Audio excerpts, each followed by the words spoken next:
Hello guys, how are we all doing? Welcome back to another video on Goals Galore and welcome to my match week 4 roundup for the championship. Once again, a lot happened this match week. Let's round it up. Just before we get into the video, I think it's really important that we mention and remember Sol Bamba. Sol Bamba, the former Cardiffcity, Leeds United and Middlesbrough player who come through the academy at PSG, has sadly passed away at the age of 39.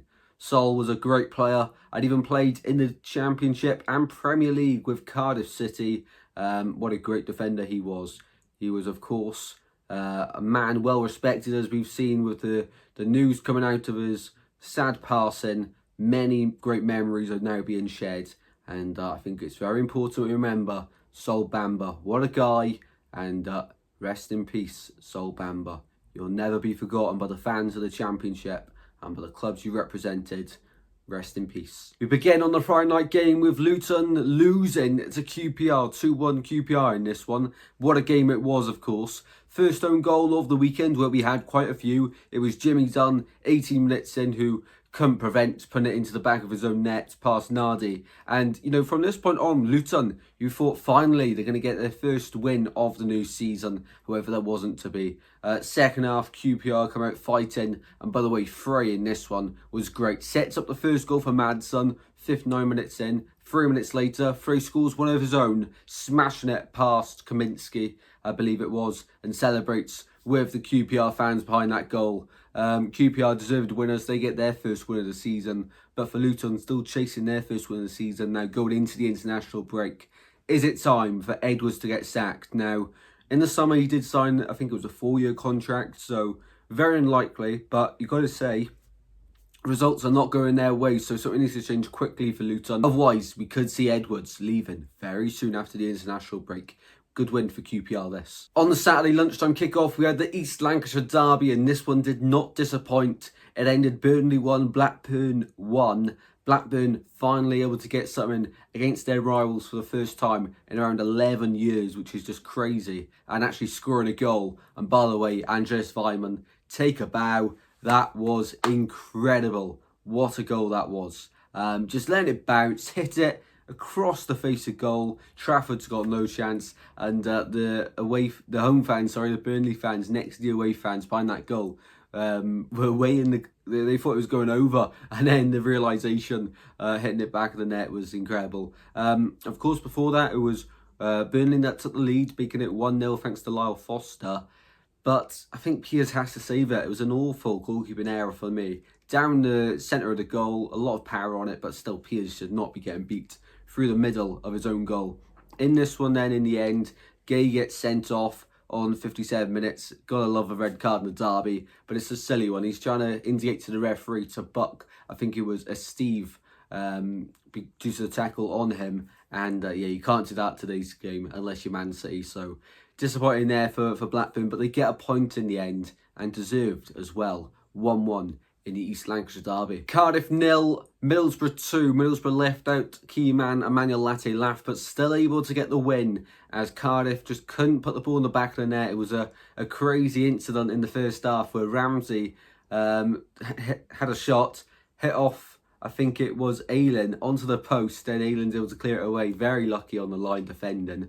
But overall in the game, Cardiff had a few chances, but Middlesbrough more clinical. Of course, Clark opening the scoring 10 minutes after the restart for a bullet header, able to lose his marker very easily. And then it's an Aaron Ramsey own goal thanks to Aidan Morris shot in off Ramsey and into the back of the net, which is a simple finish in the end in that one. Another disappointing game for Cardiff, and still rooted to the bottom of the table. As for Middlesbrough, a much needed win after the exits in the Cup and a defeat, of course, to Derby not long ago. So much better for them to get back on winning ways.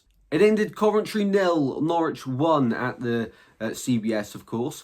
And in this one, it was a very even game. Both sides could have scored, and only one side did score, of course, and that being Norwich, thanks to Borja Sainz converting. And it wasn't a great goal, wasn't a great game if we were honest. Both sides should have scored, but as we say, Coventry are an awful record against Norwich, and Norwich getting the 3 points here. Their first win of the new season. Derby 3, Bristol City 0. And in my prediction video, I did say that Derby would win this one. And I'm right, but I didn't say 3-0 though. I thought it would be a bit closer than that.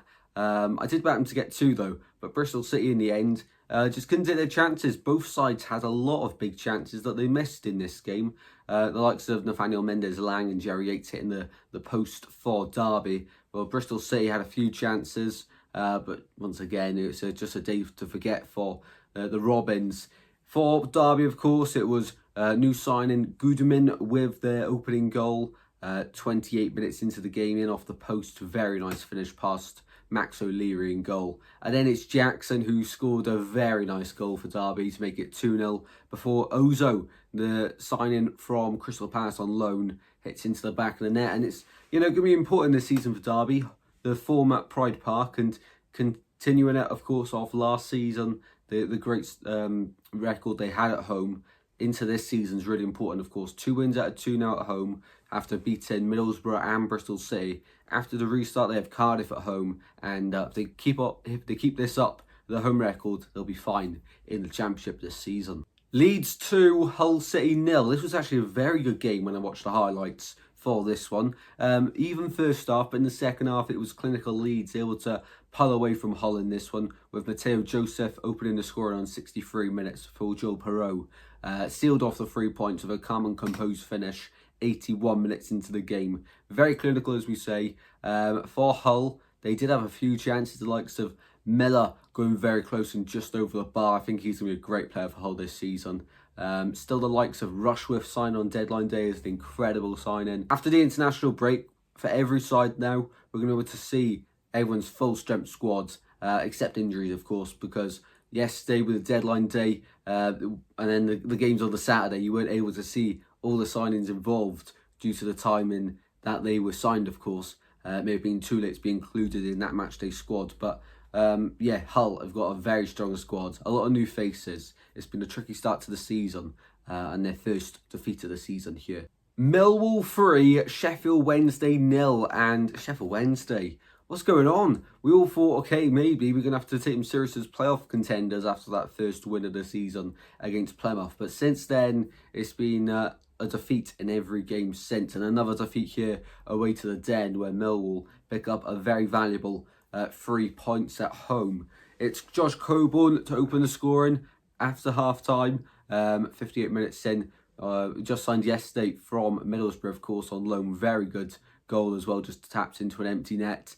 Before Watmore scores his 4th goal this season, proven to be in amongst all the goals so far for Millwall on 71 minutes, before Jake Cooper rounds up a very nice win for Millwall, making it 3-0 in the 88th minute. For Wednesday, yeah, one to forget yet again, but it's really confusing what's happened because, as we just mentioned, they started the season so strong and now they're dropping off a lot. What's going on there? So they've made a few nice signings in the transfer window. As we say, after the international break now, we'll really have to judge Sheffield Wednesday based on that. At the moment, it's always hard to judge teams in the month of August while the window's still open. Now it's the international break. I think after September, mid-October, then we can really start to judge each and every side. So still not sure what to make of Sheffield Wednesday so far this season. Oxford 3, Preston 1, and Preston went 1-0 up in this game under Paul Heckingbottom, where they've started so well under his reign. They went 1-0 up 3 minutes in, thanks to Emil Rees-Jacobson getting on the goal-scoring sheet, of course, with a scrappy finish, but they all count, of course, as long as it goes into the back of the net, and making it 1-0.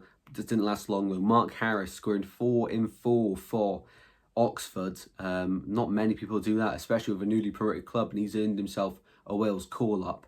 But Mark Harris, of course, getting the goal, gambled a little bit with Freddie Woodman coming out to get the ball, but it's a risk, and he's completely missed the ball, Freddie Woodman, and Harris has tapped into an empty net in the end. And then Goodrum with an incredible goal. It's Curlin, cuts in from the right-hand side on his left foot, curling into the bottom corner. Lovely finish. Nothing Woodman could do about that one, but he should have done a bit more about the third goal. 70th minute, Lindsay gets his second yellow card for Preston, getting sent off, and then 1 minute later from the the following free kick from that incident. It's a lovely ball in. Ball gets recycled. Siriki Dembele does really well. Lee, who was also a substitute during the game, pops up and taps home from very close range to make it 3-1 and round off a second home victory out of 2 championship games at the Kassam Stadium for Oxford. Very promising signs, but for Preston, poor defending and poor goalkeeping from Freddie Woodman for 2 of the goals, has to be said, but can't really do much. But Des Buckingham got it spot on, and the substitutes really did make an impact in this game. Plymouth 0, Stoke 1. It was the return of Stephen Schumacher after, of course, 8 months ago he left Plymouth to take on the Stoke job, and it's his first return back to home park since then, of course. And, of course, they got the win 1-0. Manhoof in the 83rd minute with a very nice goal. However, he probably should have scored a few more in this game. He had the chances, but in the end only taking 1, and it's enough to get them the 3 points, which Stoke fans will be very happy about. But for Plymouth, Whittaker come close a few times, but it just seems like a one-man team at the moment. Not enough collective effort. Hazard was really good. Of course, he denied a few certain goals as well, so Plymouth, it's going to be a long season as well, but home park's going to be a fortress for them if they want to stay up, just like it was last year. But for Stoke, great victory for them on the road. Portsmouth 1, Sunderland 3. Sunderland, of course, conceding their first goal of the season, but scoring more and winning yet again. The only side after this match week to maintain their 100% start to the new season. Of course, 4 wins out of 4, 0 draws, 0 defeats, and 10 goals scored, 1 conceded, which will be the frustrating thing because it was very avoidable. The goal scoring opened through Swanson of Portsmouth, own goal in the 31st minute. It's quite comical, actually. I think it comes off the goalkeeper. The Portsmouth defender goes to clear it away and it just hits Swanson and goes back into the back of the net. Very comical there. 51 minutes in though, it looks like a meandered goal, but then Alan Brown on the replay gets a small touch to make it 2-0 before Romain Mundle on 56 minutes is able to score, and really is looking like a settled-in version, a settled-in player to replace Jack Clark. Of course, it's big boots to fill, but so far so good from Romain Mundle, signed in January, and actually looks really good. Of course, Swans are in for him in January, my team. When we were interested in him in January, but Sunderland beat us to the signing there. I believe it was January or last summer. Looks a really good player nevertheless. And then, of course, for Portsmouth getting their first defeat, they did get a consolation goal, albeit it was thanks to an own goal from Luke O'Nien, the Sunderland defender, of course. So, in the end, Sunderland continued a 100% start. Portsmouth lose their first game of the season, and Sunderland concede their first goal of the season, but still top of the league. West Brom 1, Swansea 0, and this was a really frustrating game. I'm not going to have a rant about this one because we'll be here all day, but Malumbi is the man to separate the two sides on the stroke of half time in added time on the end of the first half, scoring from close range, easy finish in the end, and they just picked us apart. I think we were all expecting that Josh Maja shot, and then he turned into a supplier for Malumbi to sweep home. But I don't know how West Brom didn't score 3-4 in this one. The likes of Tom Fellows had a few chances as well. New signings off the bench should have scored. They had loads of chances as well. So we're lucky it's only 1-0. However, on the flip side of that, we really should have had a penalty. And I do not know how on earth the referee has got that one wrong. I think it's Palmer, the West Brom keeper, comes out towards Eom Ji-sung, takes him out completely, gets none of the ball, gets all of Eom Ji-sung, and referee says corner instead. I mean, that is a joke, and it's going to be up there with one of the worst decisions of the match week so far in the Championship. I think even West Brom fans will realise that was a clear on pen, and West Brom got away with one there. Considering it only ended 1-0, you know, that's a huge turning point in the game, and maybe we could have gone on to win it, because second half we come out a little bit of better side. First half we were awful, but yeah, only 1-0 in the end, which is, you know, somewhat a good sign to take for the Swans, but definitely should have been more to West Brom in that one. And overall, very disappointing. I'm quite glad now we've got the international break to build on it. West Brom remain undefeated. Sheffield United 1, Watford 0 in the end, and this was a decent game on the Sunday. Threatened to spill over in the end. It was a Daniel Bachmann own goal just 2 minutes in, but Callum O'Hare was the man to really create that goal. And it's quite comical once again how this own goal occurred. Over the match week, there were 5 own goals, which for a match week in the Championship is actually quite a lot, considering there was only 27 goals this match week. So 22 of them were actually scored by players of that team, the other 5 from an opposition player.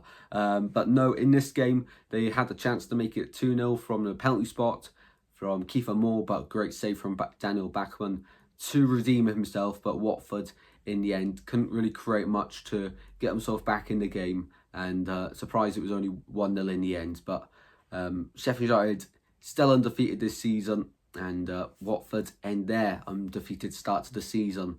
And 3 wins now, 1 defeat, first defeat of the season. Tricky one to take there for Watford, but in the end, just narrowly fallen to defeat.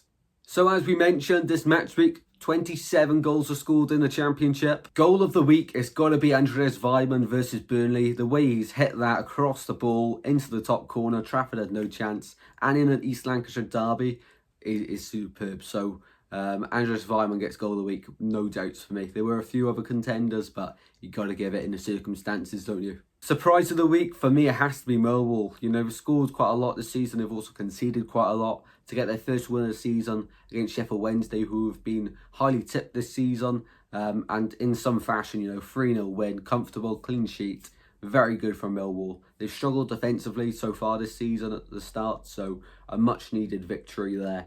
And that was a surprising result, if I'm honest. Manager of the week, for me, it has to be Des Buckingham. You know, the substitutions he made, the character of the players at the show as well, going 1-0 down to bring on Sariki Dembele and Greg Lee, who are both involved in some of the goals as well. Really strong performance and another shock as well. So that's 2 out of 2 home wins for Oxford. Really promising signs for them.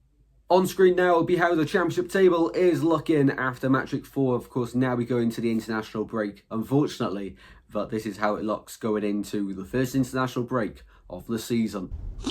Bottom.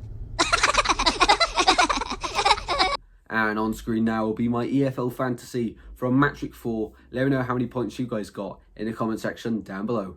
And hopefully you guys have all enjoyed the video, the match week 4 roundup of the Championship. If you did enjoy, drop a like and subscribe. And I'll see you in the next one very soon, guys. Take care. Goodbye.